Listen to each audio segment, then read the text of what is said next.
It's 2020, and so welcome back to the Golazo podcast. We hope you had a good Christmas and New Year, and as it's a moment for reflection, we will now look back on 2019. Not so much a recap of the year from the national team perspective, but rather the best players in Argentina. If you haven't already seen on the website, we've been counting down, and as we reach the top of the Golazo 50, here is how we got to this point. A mix of those players already in Lionel Scaloni's plans, those on the fringes, and those yet to really break through, but who all caught the eye in 2019. So I am delighted to be joined as ever by one of those who helped compile this definitive list of the best young players in Argentina, Mr. Tom Robinson. How are you? Yeah, very good. It's always good to take part in this 50 of the best talents in Argentinian football, and something that you've been doing tirelessly for. I think this must be the fourth edition now. So good to kind of discuss it in more detail. Yeah, it's one of those tasks which initially started thinking of doing, realised it takes a lot longer than you expect, and then stupidly continue doing it every year. So here we are again, the fourth edition. And yeah, plenty of reappearances from players over from last year and maybe even the year before that, and several new faces. As ever with these type of lists, obviously there's going to be a lot of players that didn't make it, and we'll get straight into that now, I think, to stop anyone leaving the inevitable comments questioning our judgment. So when we're looking at the list, obviously I think we're both on the same page here. It's not purely looking at potential per se.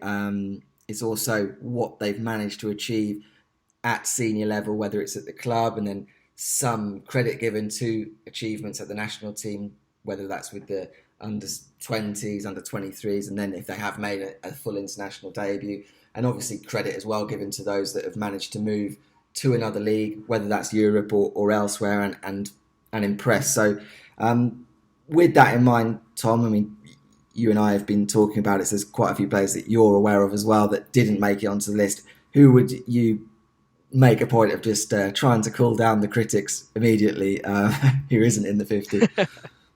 Yeah, it's always tricky, isn't it? Because especially when you get down to sort of the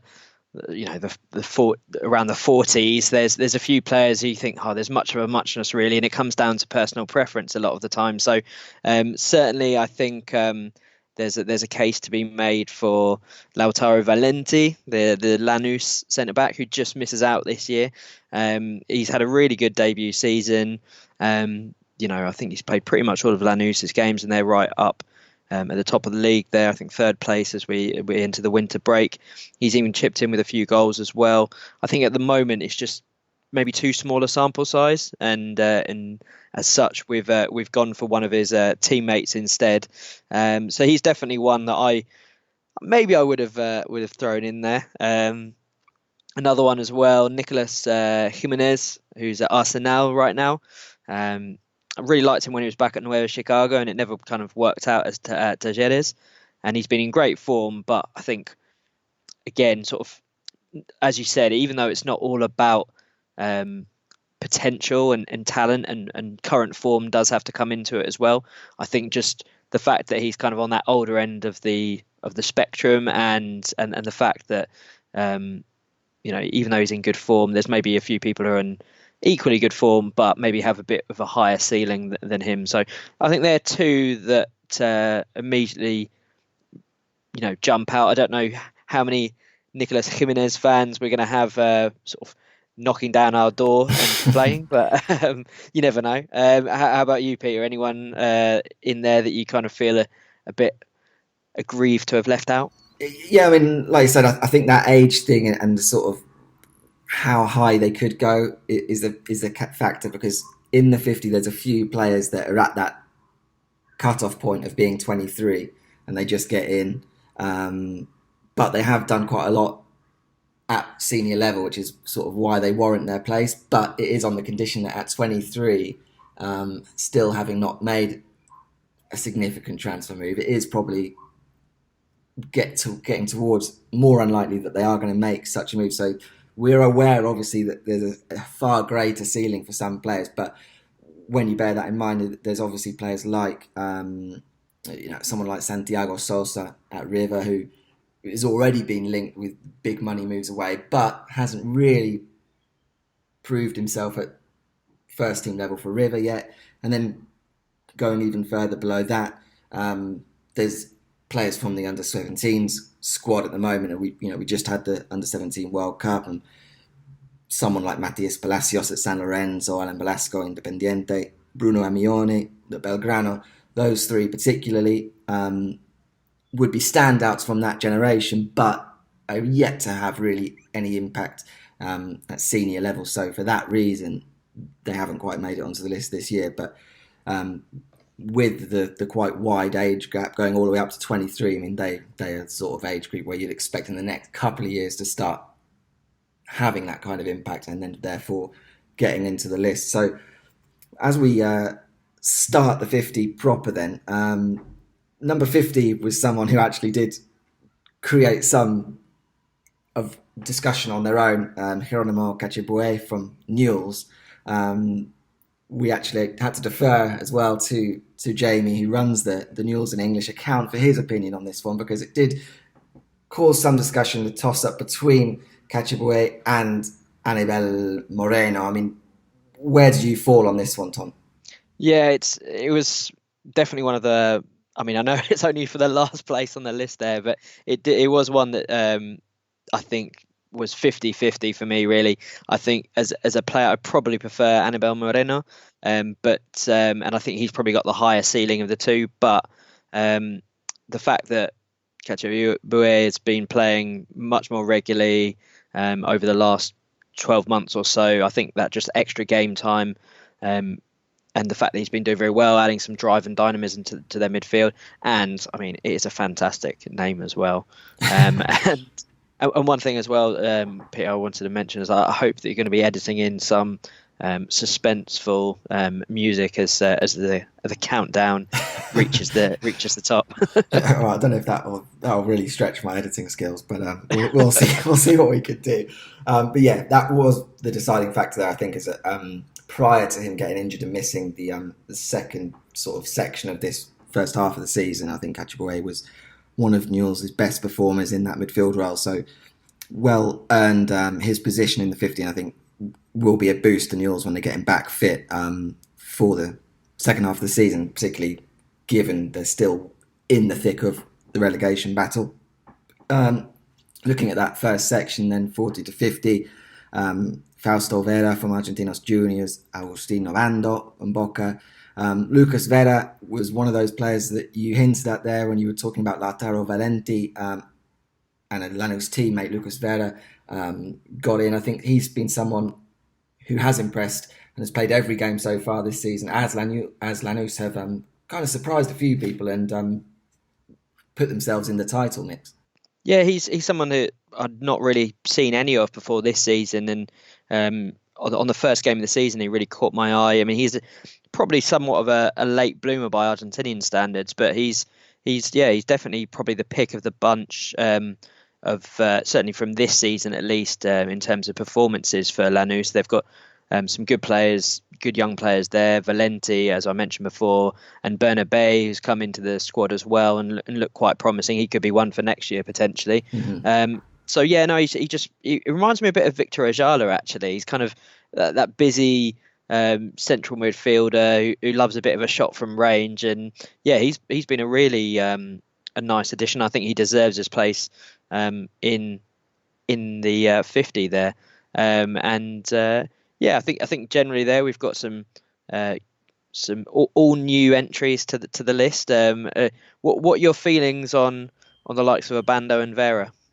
Yeah, I mean, I think that Vera has Fausto Vera from Argentinos Juniors. Again, Argentinos have surprised many this season, leading the Superliga at the break. Vera has that pedigree from the under-20s as well, and there's a reason why I think those coaches do trust him in that defensive midfield role. You know, I think decent passer of the ball, can tackle, and has been doing that successfully at a team at the top of the Superliga. So I think he warrants his place there. And as we go forward into an Olympic year in 2020, I think Vera will be someone who will hopefully be very central to an under-23 squad for Argentina. Obando hasn't had as much senior playing time, but Alfaro did trust him with quite a significant squad role at the start of the season, and I think he's shown flashes of what he could potentially bring, whether it's at Boca or whether he goes out on loan in 2020 or even ends up away from La Bombonera. But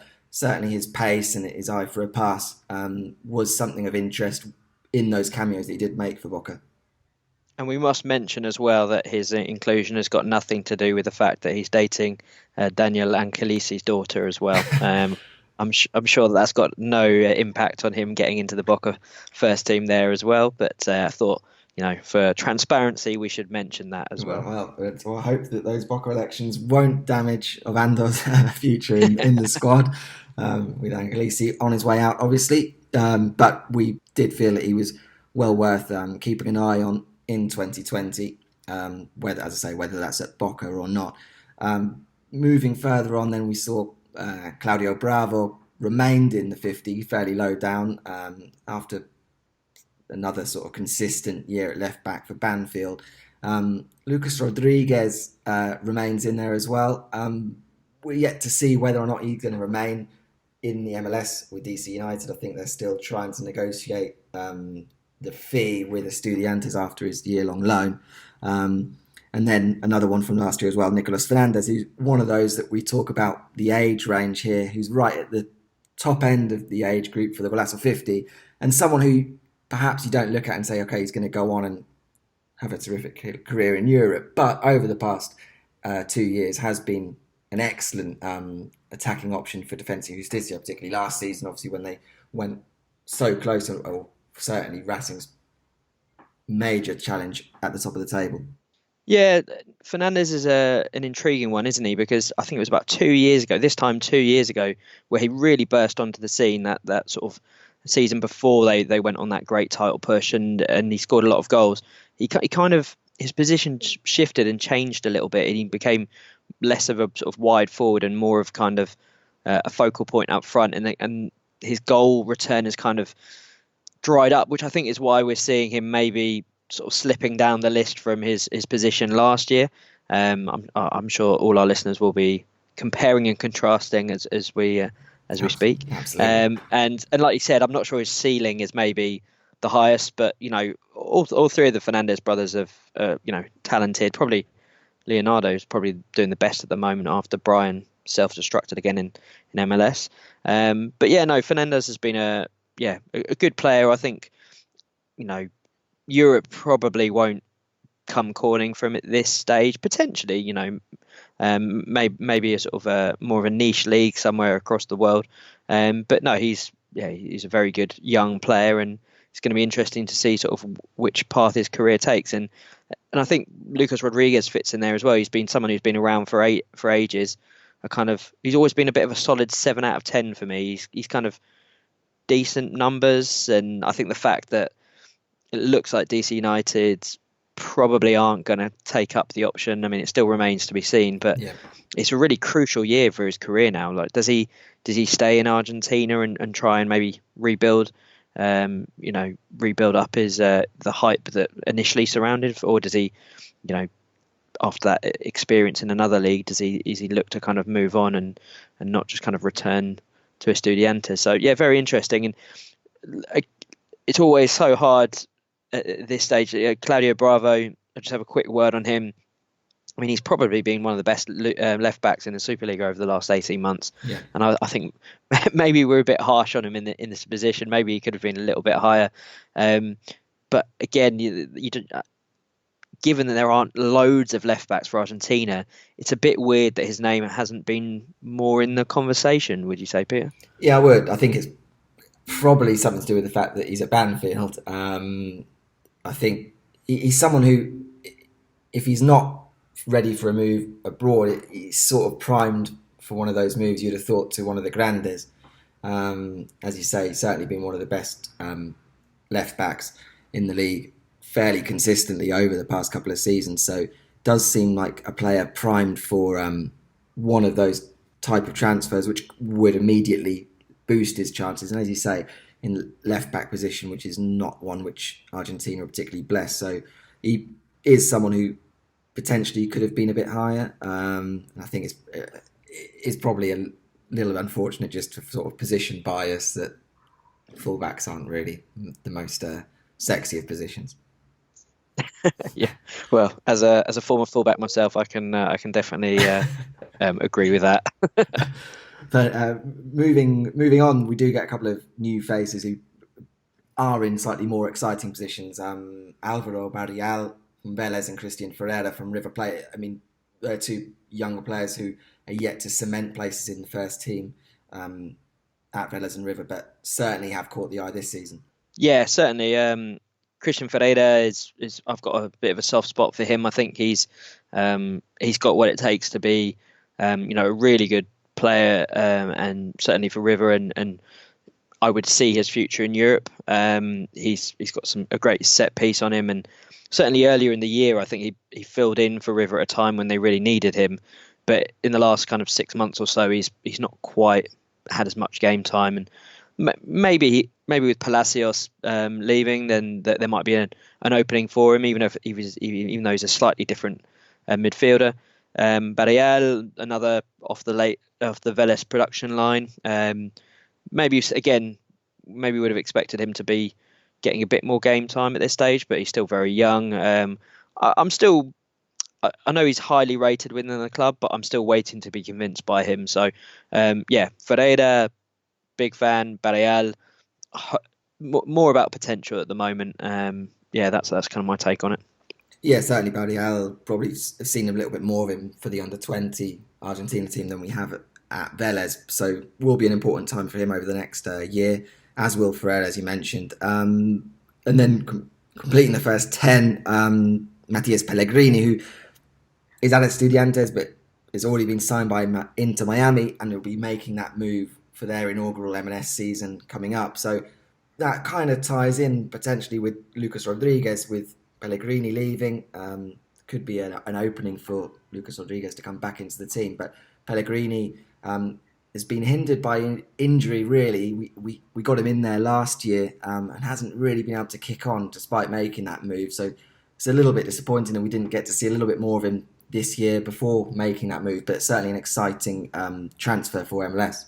Yeah, and quite a big transfer fee as well, considering the lack of game time he's had. But certainly very highly rated when he exploded onto the scene with those great goals against Boca and Independiente last year. But yeah, it's a pity. He's a very entertaining player to watch, and it would have been nice to see a bit more of him. But it's an exciting new project over in Miami, and we'll be mentioning one of his future teammates as well in a sec. But yeah, he's obviously, it's probably too early to say what type of player he's going to become, but he does fit that sort of diminutive Argentinian playmaker winger that seems to thrive so much in the MLS. I don't know whether that's going to be a case of he kind of goes down the route of Luciano Acosta or Diego Valeri and kind of just not peaks there, but kind of finds his level there, or whether he's someone who'll use that as a launch pad to then head into Europe. So I think he's one that might fly under the radar for a couple of years now, before we get a real idea of where his career lies. But yeah, certainly someone who's very exciting to watch. Yeah, certainly, and will be one to keep an eye on this coming season in Miami. Then we went another player that moved away this season, Maxi Lovera, and as you mentioned there, someone who's going to be one of Pellegrini's teammates in Miami, Julian Carranza, and then one of his former teammates at Banfield, Agustin Ursi. So that's 40, 39 and 38. Have to admit, I haven't seen a great deal of Olympiacos for Lovera, but he was someone who caught the eye at Central before making that move. Yeah, I don't think many Olympiacos fans have seen too much of Lovera there either, to be honest, because he's not played too much, which is a bit of a shame, because it seemed like after a couple of years of thinking, oh, is this the year he's really going to kick on? he seemed to be sort of having a big influence on Central games from what I saw, and he looked like he was finally ready to sort of step up and be that next um, Franco Servi or Lo Celso, one of these, again, a small, diminutive attacking midfielder who's come out of Central. Um, but yeah, clearly someone who's been monitored for a long time, and yeah, it's going to be interesting to see what happens, because it's definitely a league that's not going to receive too much coverage over in Argentina. So again, it's hopefully he can just kind of force his way into that side, and there should be the chance of some European football as well. So yeah, hopefully a good stepping stone, and not something that's going to see him just come back in a year and a half's time or something like that. Yeah, as you say, it was a shame that it was just as he was beginning to really make a first team spot his own at Central. So a shame that we saw him leaving. Moving on in this sort of section, Carlos Valenzuela, Maxi Romero, Damian Battaglini, Lucas Robertoni, Julian Alvarez, Fabricio Bustos, and Noel Bustos. So within this section, we do have a pretty wide range there of some of the players yet to really make their mark, and then some at the top end of the 23 age range who are perhaps beginning to not make the most of the potential they once had. Yeah, definitely. I think certainly if you look at someone like Maxi Romero, he's someone who's been hyped ever since he was about 16. But maybe that move to PSV came a bit too early, or those bad injuries did a bit more damage to him than we realised. I mean, having said that, he is part of a Vélez side who's doing really well, but he's not really amongst the goals. So I don't know. It's a tricky one, because I really like him, and he's kind of got all the raw attributes to be a big proper centre forward for Argentina. A type of striker they don't have maybe quite as many of. So yeah, it's going to be interesting to see what happens with him. I think you could argue that Fabricio Bustos as well is certainly not at the level he once was. I don't know if that's necessarily his fault, or if it's just a sign of maybe Independiente not being in their best moment right now. But pre-World Cup, he was looking like he could be someone who could solve the sort of right back problem for Argentina, and he just seems to massively dropped out of the conversation for that. Again, I don't think he ever played too badly, and if he was just caught up in the kind of mess that was the Argentinian national squad, but you'd still like to think he'd be in the picture for certainly as an option to try out. But yeah, I mean, as an Independiente fan sympathiser, what do you make of Bustos's last year or so?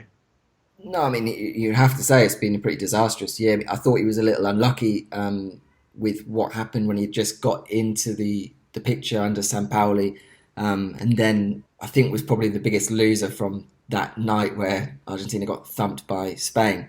Um, Yeah. Even though he wasn't solely responsible in any way for that defeat, but I think Sampaoli obviously lost a bit of faith. He didn't make the World Cup, and then ever since then, really, his club form has really gone downhill. And at this point, he's dropped well down the list in a year.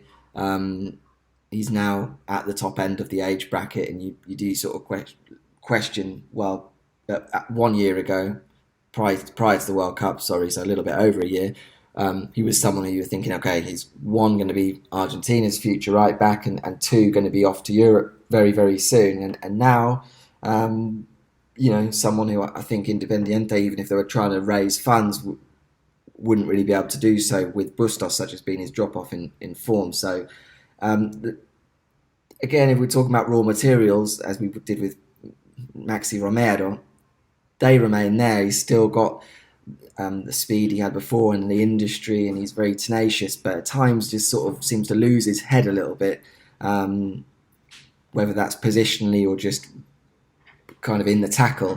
And Independiente and Fabrizio Bustos have suffered as a result, so it's a shame to see him drop down the list like that, but certainly one that's been warranted. A couple of players in that 10 that I do think are worth a mention is one would be Battaglini, who's another one of those players towards the top end of the list, but now just breaks into the Golazo 50.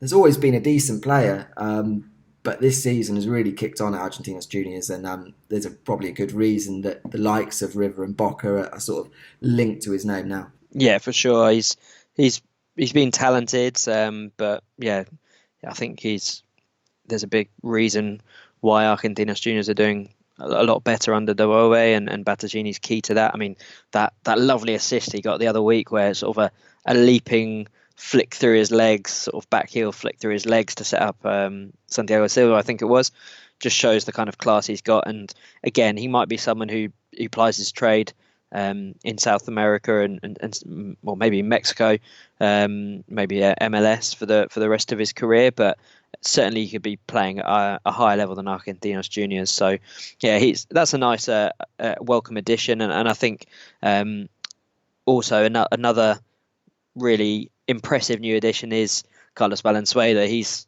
someone who really fascinates me. He's obviously, he was massively rated at Racing in the youth divisions, but then kind of dropped off and ended up at Barraca Central. But it just shows, what that form at international level can do to kind of transform your reputation. And I think he's someone who surely has got to go to one of the bigger Argentina, or at least a Primera or Superliga rather side. I think he's ready for a step up, and he's someone who could really have a big year next year. Yeah, he's looked absolutely brilliant for the under-20s and has been named again in Fernando Batista's latest pre-Olympic under-23 squad. So should Argentina book their place at the Tokyo Olympics in the summer, you'd hope Valenzuela would form a part of that squad. And certainly, despite being the only player in the list who doesn't play, if they're still in Argentina in the top flight, it's never looked out of place playing for the national team. So will be someone who will be very interesting to keep tabs on as he progresses. And as you say, I think it would be only a matter of time if he remains in Argentina that he makes that move to one of the Superliga's big boys. So someone to keep an eye on. And then, as I mentioned, the rest in that list really. Robert Toni's done very well again this season at a very good Vélez side. Julian Alvarez still on the cusp of Gallardo's Riverside, but impressing. And Noel Bustos, who was in the Golazo 50 last year, but really has found himself in great goal-scoring form this season for Talleres. Yeah, I think it's 8 league goals already this season, and he's looking quick, sharp, clinical. He's obviously had a good reputation at youth level. He was very good in that under-20 Libertadores run with Talleres a couple of years back. And I think someone who, sort of a mid-level European club could pick up at a reasonable price, and they've certainly got someone who's got quite a high ceiling. I'd be very surprised if 6 months' time he's still at Talleres, that's for sure. And unlike his namesake Fabricio, he's one who's rocketing up the charts. And I think, just to touch very quickly on Alvarez and Robertoni, they're pretty much the same position as we had last year. I think with Alvarez, it's probably a case of, there was a lot of excitement about him when he was playing in that Super Clásico Libertadores final, but he just hasn't quite had the chance ahead of a really good strike force at River. Whereas I think Robertone, even though he's kind of at that same sort of position he was last year, it seems more of a case of he's been good and consistent, but do you think he's maybe quite got that star quality, or do you think this is about obviously I think he could probably get a move from Vélez, but I would expect Alvarez to move up the charts in years to come, whereas this is probably about where Robertoni fits in, would be my maybe slightly harsh reading on it. Yeah, no, I think you're probably right. At the very least, I think this 2020 coming up would be a huge year. If we're going to see something more from Robertoni, it's going to be this year. Otherwise, I think he's going to remain at the sort of very good level. But I don't know if we're going to see him push on and become someone who could go to Europe. Whereas I think someone like Alvarez, once he gets into that Riverside, we could see him push on. So when we talk about the ceiling of the two players, I certainly think Alvarez, as you say, would be higher.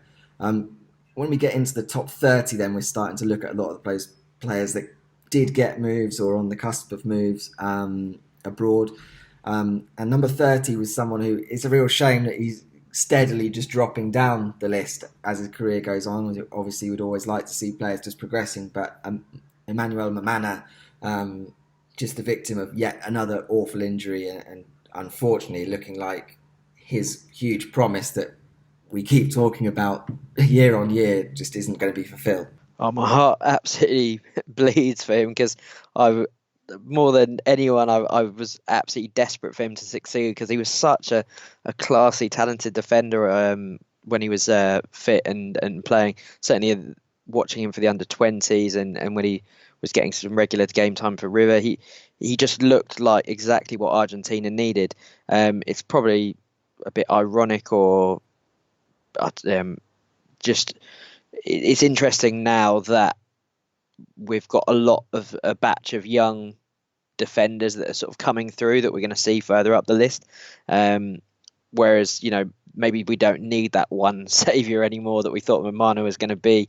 There's actually, fortunately, some people who can maybe step in and take the place that we all thought he was going to have. But yeah, it definitely was a tough decision to sort of send him tumbling down the list. But fingers crossed he can get back to just playing regularly at this stage. I think that's what we can all just hope for him. Yeah, and one of those players that did kind of come in the period in the last year or so as a potential future centre-back hope, but like one of his Independiente teammates, has really suffered over the last few months and dropped off hugely, is Alan Franco.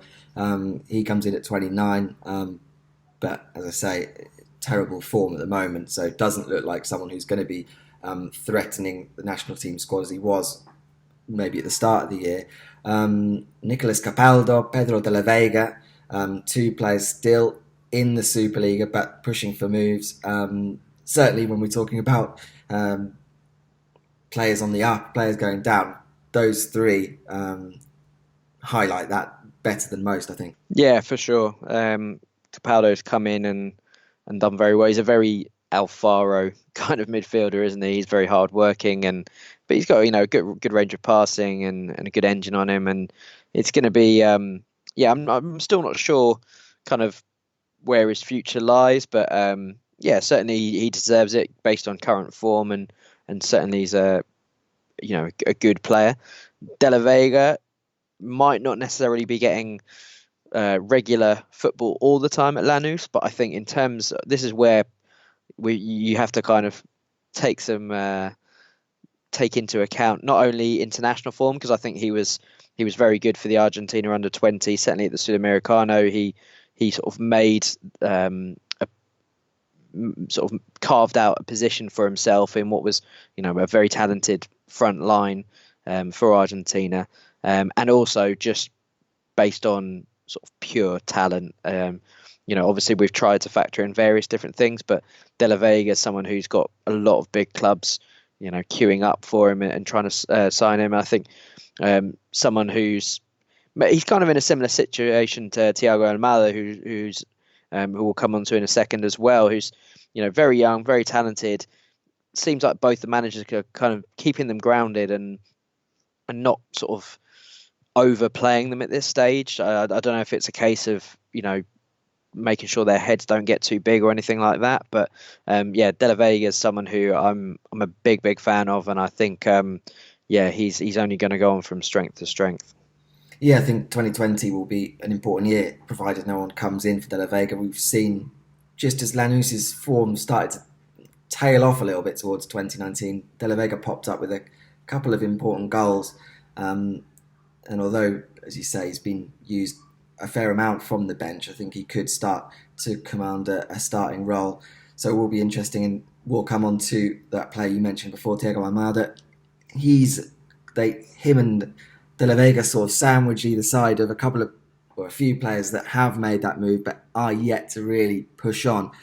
Santiago Cáceres, Gonzalo Meroni, and then we have Agustin Almendra and Christian Pavon. So there we get that mixture there of Almendra falling into that sort of model of still not yet to make the move, but having impressed in the Superliga, and then some of those others that have made quite big transfers, but we're yet to see them impress in the way they did in Argentina in abroad. Yeah, I think certainly both Cáceres and Maroni fall into sort of very similar categories of, at good clubs for them, good places to learn and develop, and places you'd think they'd get some game time. But certainly this season, neither one of them is getting any at all. Cáceres had a great start to life in Spain, but I think a combination of injury and then also Villarreal having a surprising sort of battle against relegation meant that he's not been able to kick on. Because this time last year, we were thinking, given his form for Vélez and the big transfer that he'd got, that this is someone who could, certainly be a national team player. And Moroni, I think, again, he's hovering around the sort of same position we had him last year. He had a very good Sudamericano, probably one of Argentina's best players, I'd say, at that.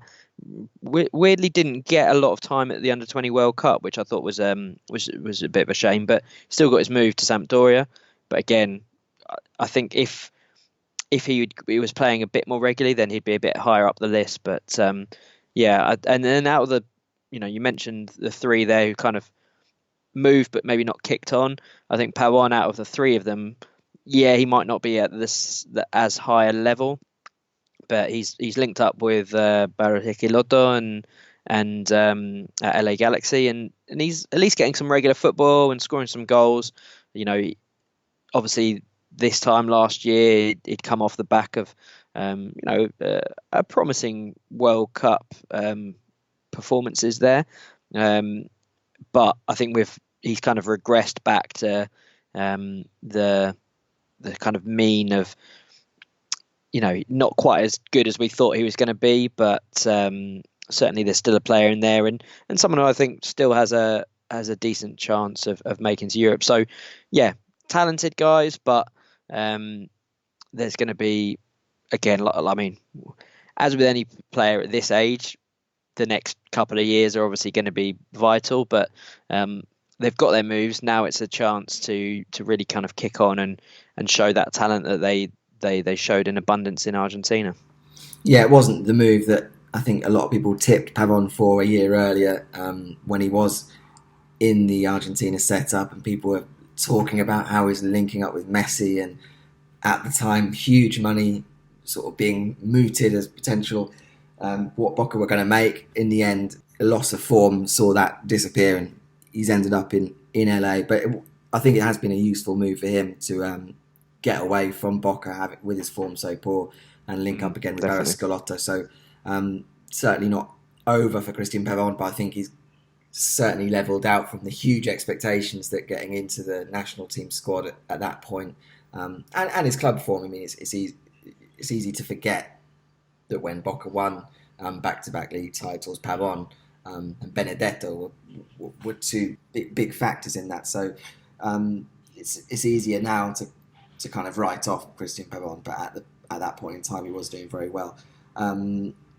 Almada, as we mentioned already, like De La Vega, we're yet to see him hold down a starting role, but is probably the greatest talent in my eyes for his age group in the Superliga at the moment. So hugely exciting to see what he could do in the next year or so at Vélez. Oh yeah, he's probably my favourite player on this list, and I might, if it was just down to me, I probably would have snuck him a bit higher. But yeah, I think what with all the transfer rumours surrounding him and the contract extensions that they finally got sorted, I think part of me thinks that Aints is maybe just trying to manage him a little bit and show that he can't just have it all his own way. So yeah, I think he's got a huge potential, and it's a shame that we're not getting to see him more regularly, but he's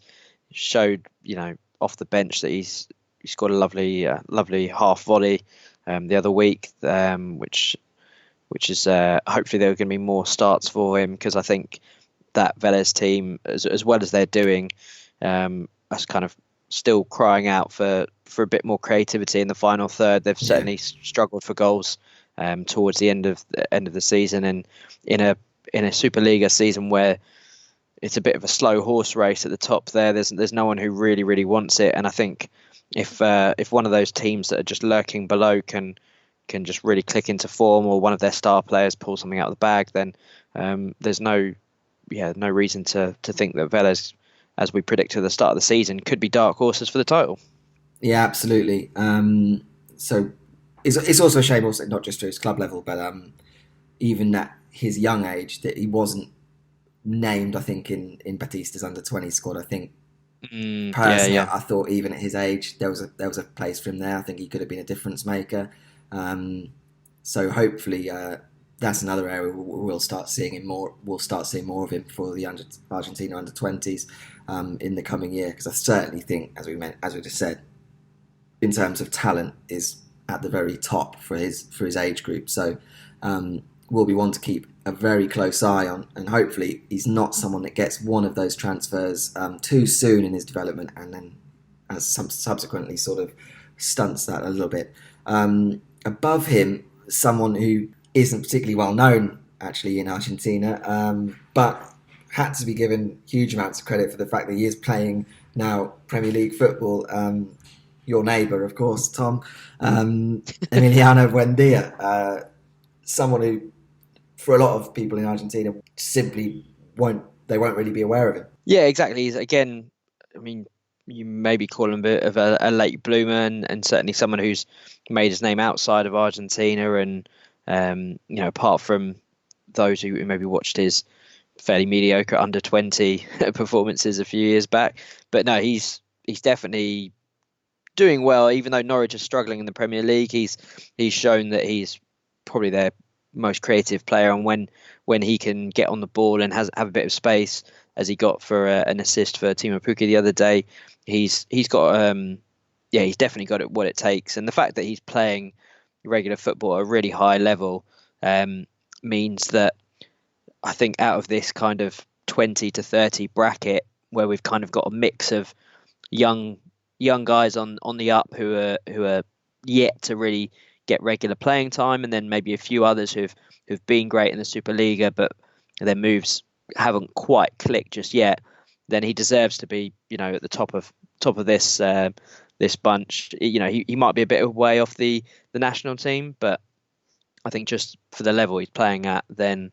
he certainly justifies his place. And who knows what will come. I think a lot will depend on Norwich's whether they can survive or not. But you'd think that he'd be someone that, even if Norwich did go down, that other Premier League clubs would be looking at maybe signing him. So he's a very nice guy, I can confirm. Likes Cafe Nero. That's where you can find him in Norwich. And more power to him. Yeah. So moving on to the top 20, when things get really serious. Number 20, Adolfo Gaich. 19, Leonardo Valeri, and Sebastian Drusi, Nicolas Gonzalez, and Alexis McAllister for those first 5 from that batch. Gaich, obviously someone we have to talk about. Prior to this season, was kind of just the prolific under-20 goal scorer, but has now started to convert that into his club form at San Lorenzo. So really someone who does look to have a very, very bright future. Yeah, I think he's stormed in there, and the fact that he's actually playing some regular football now for San Lorenzo and doing very well, it must be said, means that he's got in there. And I kind of, at first, I was a bit reticent to really kind of jump on the bandwagon, because I think there was definitely an element, I thought, of people thinking, oh, he's a bit of a not a freak by Argentinian standards, but he's a big burly striker, 6'3". He's got a bit of a weird name, and I think people kind of saw that and jumped on it. But then, and I sort of always remember like Gio Simeone at under-20 level, kind of killing it and just scoring lots of tap-ins and always he's carved out a good career for himself. But I was always a bit kind of, okay, let's not get too excited about him. But I think I've definitely been proved wrong when it comes to Gaich, and he's definitely someone who I think actually is going to be a really interesting alternative for Argentina in the years to come. Very early days, but one who's shooting up the rankings, and yeah, I think he's going to be a fun player to watch going forward. Yeah, I'm not sure how much longer we'll see him in the Super League if he keeps scoring, already getting linked away. But yeah, really fantastic season so far. And again, when we're talking about those raw materials as a number nine, Gaich certainly ticks a lot of boxes. Leonardo Balerdi, one of those big defensive hopes, for hopefully he won't go the way of Mamana, having earned his move to Dortmund, yet to really make any impact in European football, but one of the key parts of Argentina's youth sides. Sebastian Ruisi, now knocked up over 100 games for Zenit, so still performing well, but certainly falls off the radar a little bit playing in Russia, so a bit unfortunate. And then Nicolas Gonzalez, someone who got his move from Argentinos Juniors to Stuttgart. They've obviously been relegated, but still remains a very important figure in the Argentina squad for Lionel Scaloni. Yeah, he's really a favourite, isn't he? I certainly, I mean, I liked him when he was in Argentina, and I think even with Stuttgart's relegation, it's a good place for him to be. But I am a bit I'm a bit confused by Scaloni's insistence on keep on calling up, considering some of the options that are there, and the fact that he seems to be playing him more on the right wing, because I never really saw him as that kind of player certainly for the system that Argentina are looking to play. It's a bit odd. So I'd like to see him stay with the under-23s a bit more. Yeah. I don't think he's quite at national team level yet. But yeah, he's one who maybe doesn't excite me on this list as much as some of the other players, but he's had a very good year, certainly at national team level, and he's proving that he is in that kind of top 20 young talents to watch. So what do you make of him? Do you think that I he agree. can be a big player? I agree. I think if it weren't for Scaloni's backing, I wouldn't have him as high on the list, but it's difficult to ignore the fact that the Argentina national team coach selects him for the full team and plays him and speaks very highly of him and mentions the fact that he likes the fact that he offers an option to play out wide but gets into the penalty box to provide a goal threat. And if that's what you're looking for with that sort of pace that he has, then he can fulfill that role. Personally, I'm in agreement with you that I would like to see him doing that for the under-23s, especially in an Olympic year. But for now, it seems he's within Scaloni's group, so it's an interesting one. And then someone who just above him on the list is someone that hovers between those two squads as well, Alexis McAllister, who has made that move to Europe, more or less. Brighton obviously signed him, then he's been at loan with Boca. It'll be interesting to see what happens with McAllister, whether we ever get to see him in a Brighton shirt, whether he can push on to that national team level. Do you see his future lying with Boca? Well, I think if you'd asked me sort of 6 months ago, I probably would have said that I couldn't really see him, making an impact at Brighton. But I think the fact they've now changed manager, and I think the style would suit him a lot more. And I've been very impressed with it. Certainly his start to his life at Boca really kind of made me sit up and take notice. He's one of these guys who is doing well at Argentinos Juniors, sort of maybe a big fish in a smaller pond. So he's one of these guys who I wasn't getting too excited about initially, but certainly made a big impact. And again, the fact that he's in and around the national team squad and sort of has done well by all accounts means that I think actually, we are looking at someone who does have a decent chance of doing something with Brighton. So yeah, it's again, I don't think he's maybe someone who's going to be an elite level talent, but certainly someone who could have a good career in sort of mid to lower half clubs in the sort of top 5 leagues in Europe. Yeah. And then as we now get into the top 15, we're getting to players who are more or less in and around the Argentina national team. So 15, Gonzalo Montiel, then Marcos Senesi, Lucas Martinez Cuarta, Matias Vargas, and Santiago Ascasibar complete that before we get into the top 10. So we've got a few players there that have either made their international debuts or you'd imagine would be hoping to do so very soon.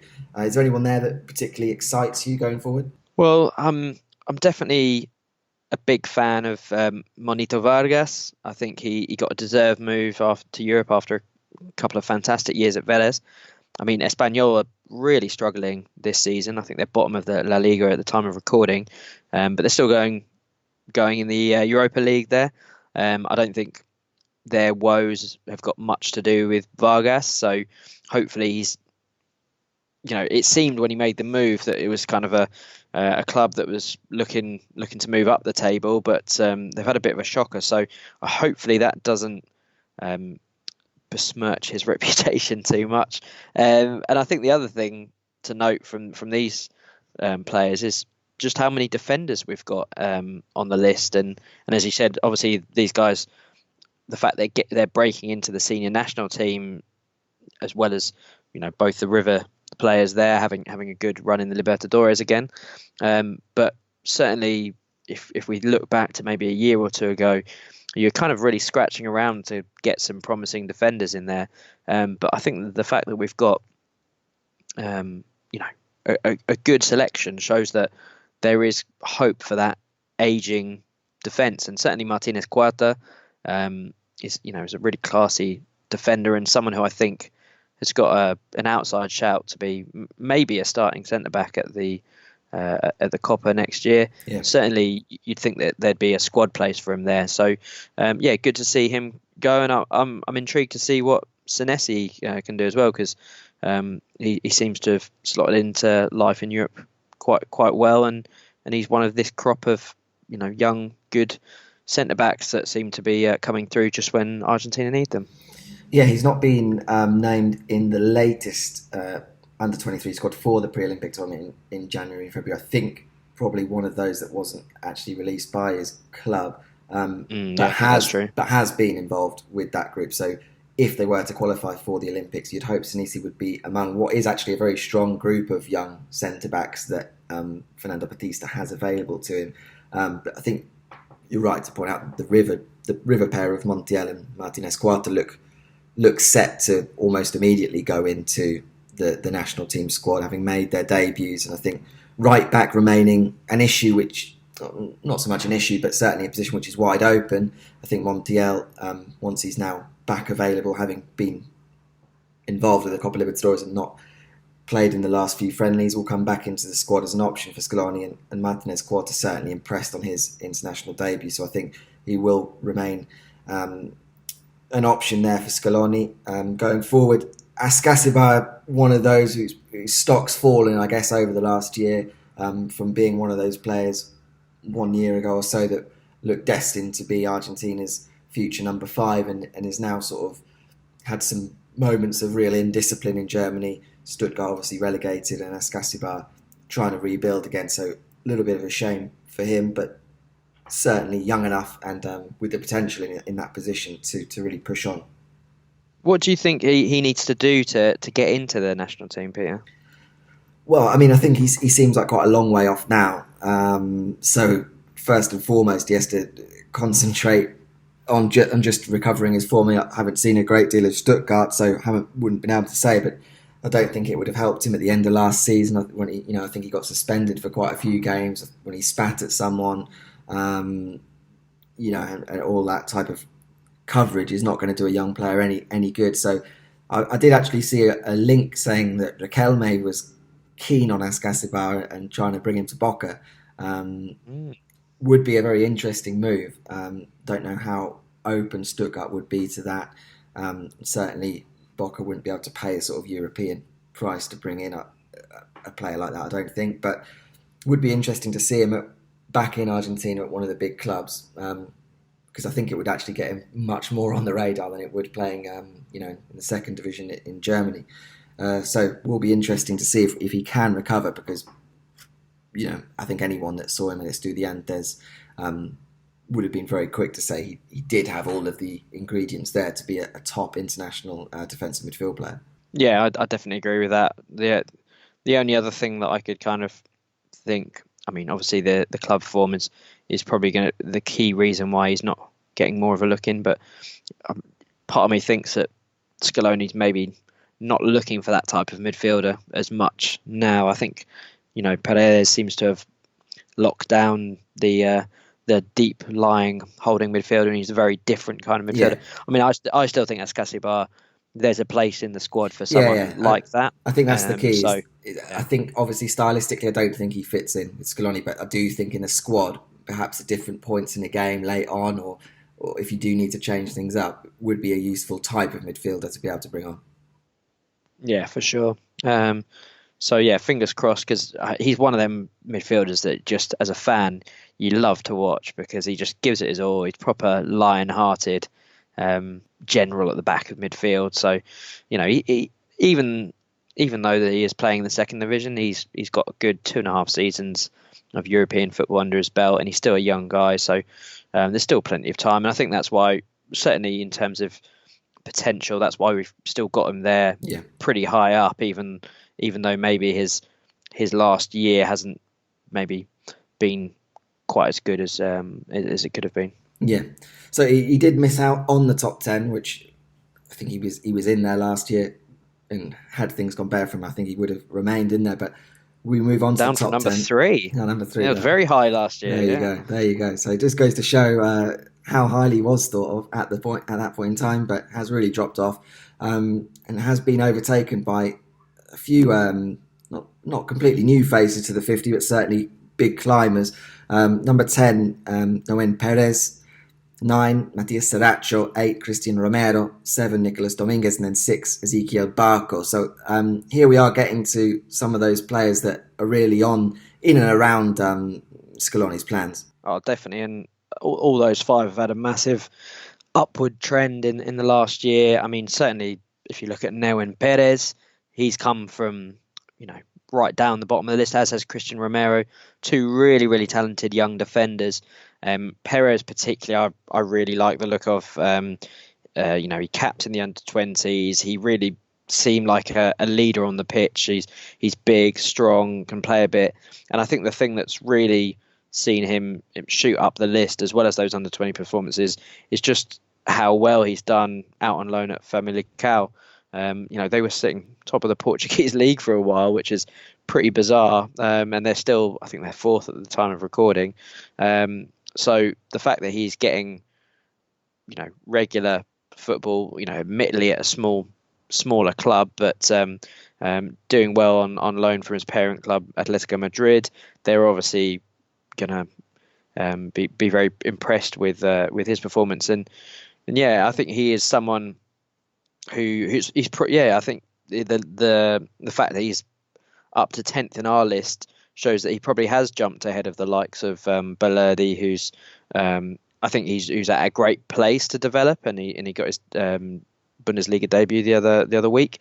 But I think the fact that he's getting that regular football, impressing, and is doing well at youth level for Argentina means that he's someone who definitely fits the mold of someone who you could definitely see in 5 or 6 years, maybe being a stalwart at the back of the defence. So yeah, him and Romero, someone who's kind of gone off the radar a little bit, and left Belgrano and then moved to Italy, but his performances have been recognised by Juventus, who've signed him. And yeah, it is almost not out of nowhere, but I think the progression of some of these young centre backs has come along a lot quicker than maybe that we'd expected.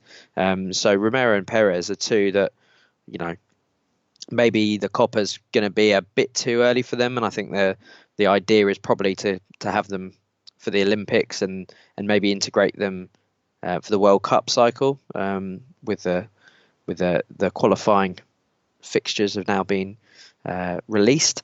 But it wouldn't be a huge surprise to see either one of those two potentially in the squad for the next World Cup. Would you agree with that, Peter?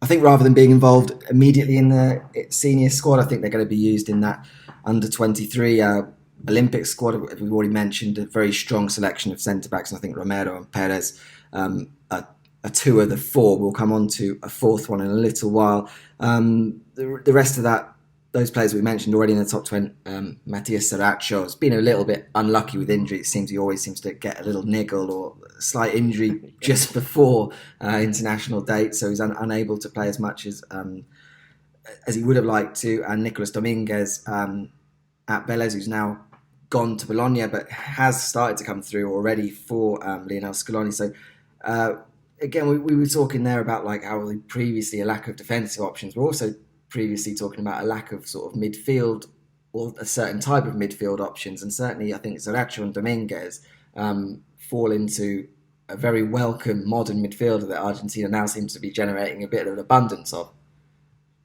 Yeah, that's the key point. I think modern, they're both multifunctional. They're both the type of midfielders that you didn't really see Argentina produce much of in the last 4 or 5 years. But now there's really good strength in depth for the national team. Dominguez, he's not gonna be starting for Argentina probably anytime soon. But he's a really good option to have because he's tidy. He's added goals to his game, crucially. Sriracha as well is someone who can fill in out wide or can be further forward, or he can just be kind of a motor in the middle of the pitch. So they're kind of really, really good options to have there, and it's been really good to see them both integrated into the senior setup. So midfield out of nowhere almost looks to be Argentina's sort of strongest area now, as we've discussed on previous pods. Yeah, it's just so nice to see players breaking from midfield to provide goal threats, and we've seen Dominguez doing that regularly for Vélez, and Sriracha does the same at Racing. And when you think back to the really worst times at Argentina, being so disjointed, there being like a block of 5 or 6 very defensive players, and then 5 sort of out and out attacking players, and there was just nothing really in between. So it's such a welcome addition to the group that we do have those players coming through. Number 6, as I mentioned before, was Ezequiel Barco, and although many people would argue Barco hasn't really kicked on and it's perhaps struggled from that move to Atlanta United, when we have seen him playing for the under-20s, like at the World Cup, his talent really did still stand out for me.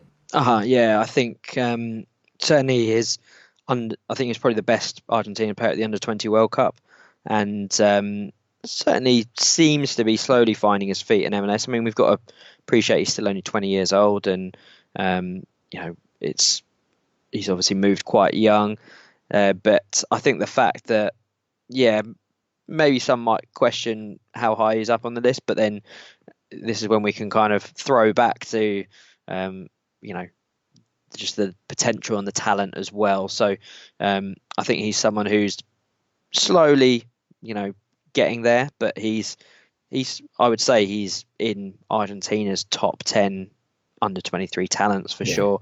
Maybe not based on current form, but if you take in the other factors that we try to do for this list, then I think you can justify his place in there. Yeah, because it isn't purely on stuff done at under 20 level. I mean, he hasn't perhaps done as much at Atlanta, has just shown flashes of what he can do, but you cast your mind back to that very good Independiente side. Even as a teenager, Barco was absolutely central to that, and scoring the decisive penalty in the Maracanã to lift the Copa Sudamericana at that age did show a kind of a mental side to his game as well. So although it's quite a long time ago now, it's worth just bearing that in mind when you think of his position in the list, given how young he was and how decisive he was at senior level for one of Argentina's biggest clubs. So hopefully Atlanta will certainly be hoping so as well. We do get to see the best of Barco on a regular basis in 2020. Certainly with the Olympics coming up as well, someone who could play an important role there, and then moving forward from there, you would hope that he would start appearing on Lionel Scaloni's radar, given that he was very comfortable playing in that position off the left wing. So someone to keep an eye on. But as we move into the top 5, undoubtedly players that you can make a strong argument for going straight into Argentina's first 11. So the first one, just completed his European move. Ezequiel Palacios has moved now to Bayer Leverkusen after another great season at River. No surprise to see that move, Tom, and I think, again, someone who, because of Libertadores commitments and injuries, we probably haven't seen as much of in an Argentina shirt, but fits the mould perfectly to go straight into that midfield. Yeah, for sure. I'm a huge fan of him. I think, as we said with Dominguez and Zaracha, I think Palacios is exactly that kind of modern midfielder who's going to slot in into European football with no problem at all. I think he's just got that higher ceiling than both the others, and he's been playing at a higher level. Certainly, he was great in last year's Libertadores campaign, and then sort of dropped off a little bit after that, but then has rediscovered his form. And I think he was probably arguably one of River's best players in the final there, barring that silly red card at the end. You know, he's not the finished article just yet, but I think he's someone who's going to be really special. There's every now and again you get these talents that come out of Argentina who you could bet your house on them sort of having a very solid career at some of the top clubs in Europe, and I think Palacios for me fits that mold, and he's been the best young player in Argentina for well over a year now. So deserved move. I think an interesting move as well. One that will probably see him get sold for 3 or 4 times the cost in 2 or 3 years' time. So Bayer Leverkusen, I think, are probably well aware that he maybe could have gone to bigger clubs. He's been linked with bigger clubs in the past, but I think he's gone somewhere where he's going to get a lot of first team football.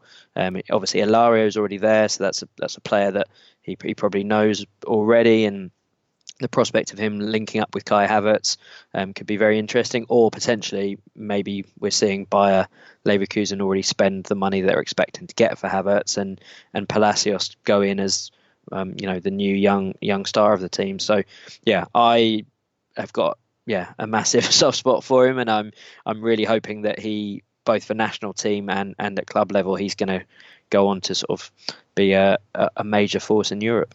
Yeah, a tremendous signing for Leverkusen at that price as well, making the most of that buyout clause.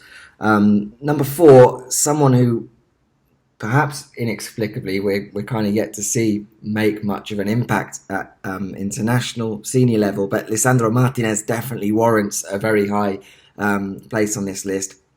Hugely impressive last season at Defensa y Justicia, and seems to have made a pretty seamless leap across to European football with Ajax. Yeah, and it seems like he's not always been playing in the kind of defensive position that we're used to. I mean, he's showing his versatility there, and a facet of his game that he's always had, and we saw his ability to play the ball out from the back, his mobility, his positional awareness at Defensa y Justicia, and now he's kind of been playing a bit of defensive midfield, a bit of defence, and as you mentioned there, a bit of an outcry as to why he hasn't had his senior national team debut just yet. But I think, as we mentioned before on the pod, there's definitely been for once a bit of I think I'm right in saying that it's probably been a case of them kind of keeping him as in the under-23 as captain of that bunch, and sort of hopefully having a developmental plan in place to kind of get him into the senior national team, because there's definitely right now he's in terms of form, then it's quite hard to see why he's not getting a starting place for Argentina right now. So someone who's had a fantastic year and seems to be going from strength to strength. Certainly he's probably done even better than I expected, even though I was a big fan of what he was doing. Maybe there's some who might think maybe he's not quite big enough to be a centre back for Argentina, but realistically there's not loads of guys who are ready right now to slot in there, and I think he deserves his chance. I think his height is the only thing that held him back or allowed him to stay at Defensa y Justicia at the time he did. I think if he was 5 inches taller, they would have made a fortune on his sale, and he would have been already immediately at one of Europe's top clubs. I think the fact that we saw when he was playing in central defence, whether it was in a back three or a back four, one of his best assets was his ability to play out from the back and find those forward passes. And he's obviously been able to utilise that superbly as a number 5 for Ajax. So that versatility in itself will be hugely valuable to Argentina going forward. And then as we go into the top three players that are already part of Lionel Scaloni's setup. Number 3, Juan Foyth, struggling maybe for minutes at Spurs, but at the moment seems to be Argentina's first choice right back. Yeah, and I think anyone who's listened to the pods before probably knows our thoughts on that. You know, fair enough against maybe better sides when you're looking for someone who's maybe more defensively focused, but hopefully that's not an experiment that's seen as a long-term solution for Argentina, even given their lack of options at right back.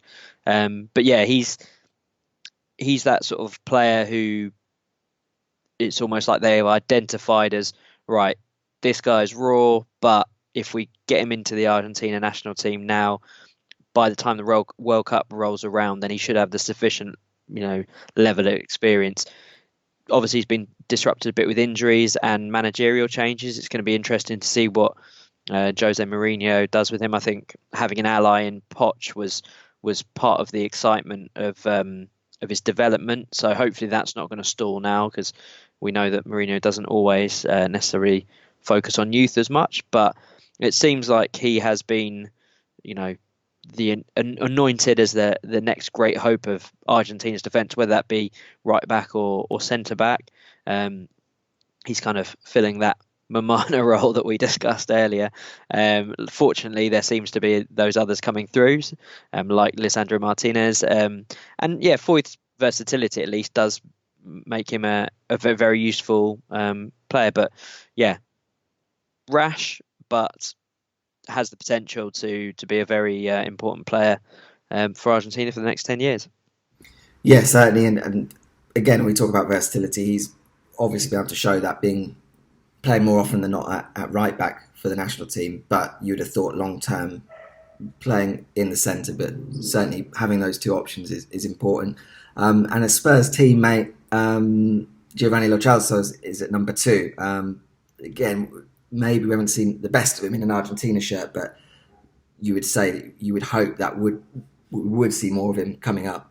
Yeah, I think he's pretty well established. I think the only issue that maybe might crop up is depending on formation and if you are trying to get Messi, Aguero and Lautaro up front, and you've got Paredes and De Paul, just where you kind of fit Lo Celso into that, if he's going to be more central, if he has to be shunted out to the left a little bit, which I don't think suits him. But he's a really classy operator, really fantastic footballer, someone who I think that needs to be a regular in midfield. And yeah, again, hopefully he's not going to be too affected by the managerial changes at Spurs. He's not had a proper run in the first team as a starter just yet. Certainly my Spurs supporting friends like what they've seen from him, and I think he will be an upgrade on Eriksen once he moves on. But yeah, he's certainly fantastic at Betis and had a decent Copa. So again, based on his level, his importance for the national team, I don't think there's any just debating that he's in that top 2 for best under 23s for Argentina right now. But he has slipped from his position of number 1 last year and overtaken by the man who's now at the top. Yeah, a switch between 1 and 2, and I don't think many people would be able to question it. We move, of course, to number 1, and it could only be one person, really, Lautaro Martinez. Now, arguably, Argentina's number 1 striker, ahead of the likes of Aguero. But Lautaro has made that move to Inter and is looking a star in Serie A, and, well, looks as though he could go all the way to the very, very top of the game. A hugely exciting year for Lautaro Martinez, and as a result for Argentina. Oh yeah, it feels like this is the year that the rest of Europe and global football has kind of woken up to the excellence of Lautaro. Anyone who's watched him over the last 3 years, I would say, has known that he's just got that, again, to keep using the phrase, elite level, not only ability, but his mentality is always, I think, set him apart from the rest. He is sort of so focused, so driven, such a good striker, and so suited to modern football that he's reaping the rewards, and definitely been the biggest plus point of Scaloni's reign as national team manager. So, I mean, he's top of our list, but you could say that probably behind Messi, he's probably the second best Argentinian footballer, full stop, right now. So, yeah, I'm a big fanboy of Lautaro, and it feels like he's head and shoulders above everyone else right now. Yeah, I know Jimmy Lee, colleague with Golazo, did his sort of 2019 review for the national team, and Lautaro was his player of the year. And very difficult to argue with that. I mean, the manner of which he came into the side, and just from day one has never looked out of place. And just at each level, when you think of coming into the Racing side as a teenager, immediately being unfazed by the fact that he's playing with the likes of Milito, easily stepping up to that level, easily stepping up to international football, easily making that move to Europe. So it doesn't quite, I don't think we've actually even seen anywhere near the peak yet for Lautaro, but it's just an all-round complete striker, and such an exciting person to have leading that attack for Argentina. For a number of years we were always debating when you had Aguero there, Higuain, Tevez before that, and questioning always like who should really be playing up front. And although now there's still that debate between Lautaro and Aguero, in terms of the longer term future, Argentina look really set to have a absolutely world class, not a sort of traditional number 9 as such, but someone who can lead a modern attack. Yeah, for sure. I think, as you said there might be some fine tuning to be done in terms of how you fit all three of them together. And certainly maybe against better opposition, you might have to sacrifice one of those. But Lautaro's made himself indispensable, and he really does seem like the future and the present of Argentinian football. He's going to be a great person to have. He's shown that he's a big game player ever since that under-20 Sudamericano. He was popping up with goals in the 90th minute and really dragging quite a poor team through to the under-20 World Cup that year, and goals against Brazil and plenty of other teams. So I think he's a real deal. And do you think there's any credence, or can you give any credence to the rumours linking him to Barcelona? Do you think that would be a good fit for him? I mean, I can certainly see why Barcelona would be looking at Lautaro, sort of post Luis Suarez era, and thinking that would be exactly the type of guy we would want up front. And I think any team across Europe would be looking at Lautaro saying, God, I really wish we had moved earlier, because I think it was one of those surprises that obviously I think that relation in to have with Diego Milito made that move a little easier. But prior to that, you saw Atletico seemingly so close to signing Lautaro and then not pulling the trigger on what was really quite a knockdown price for the talent that he had shown in Argentina. So I think there'll be a few teams kicking themselves they didn't move sooner. And then those elite clubs with that elite level of type money in Europe now looking at him thinking he could be someone that we break the bank for in the next year. Barcelona among them if they can find that money. That's the kind of level I think we're talking about with Lautaro. Yeah, I can't disagree with that at all. I think certainly, that link to Inter Milan that Racing have got there through Diego Milito was key, and also I think he was very keen sort of not to leave Racing with sort of less than they deserved, really, in terms of the money. So I think he's certainly everyone I've spoken to who sort of knows him and has had contact with him has said that he's got really sort of level head on him, and a really sort of humble guy. Doesn't forget his roots, and yeah, I think he's bloody brilliant, basically. Yeah. I mean, there's plenty to debate the rest of the list, but I don't think there could be many that would argue with Lautaro's number one position. Certainly, going into 2020, we got the Argentina World Cup qualifying fixtures. They're going to kick off in March with Ecuador at home in the first game, and then Bolivia away, I think, as the second one. So Lautaro will be spearheading the attack, you'd imagine, next year, and you can't think of many people better for Argentina to be doing that. So that is the 50. Obviously, this podcast will accompany that. You can find it on the website. Thank you, as ever, Tom, for helping compile that, talk about this for the last hour or so, and everything else that you do for Golazo. And hopefully we'll have a few more. Right. Hopefully, a few more pods in the near future. Yeah, no, I mean, you do all the heavy lifting, really. I'm just here to have a chat about it and help out where I can. But yeah, always, like I said at the start of the pod, always big fan of kind of these end of year lists, and from reading things like In Bed with Maradona when that was around, and yeah, that was something that I always looked forward to. So yeah, I think it's good for people to maybe hear about some names that maybe not quite as familiar with here, where we think they're kind of at, and yeah, it would be really interesting to hear people's feedback, and you can tell us how wrong we are about it all. Yeah, just keep Martinez. Keep it clean. But yeah, certainly open for debate. As we mentioned, getting down even to 50 is a bit of a task. I usually find 20, 25, 100% in agreement, no problem, and then towards that last 15, 20, it becomes a real struggle. You have to get 150 players down to 50. So please bear that in mind before hurling any abuse our way. But hope you enjoyed it. Hope you enjoy listening to this. And Golazo will hopefully be back with another podcast with you again very soon.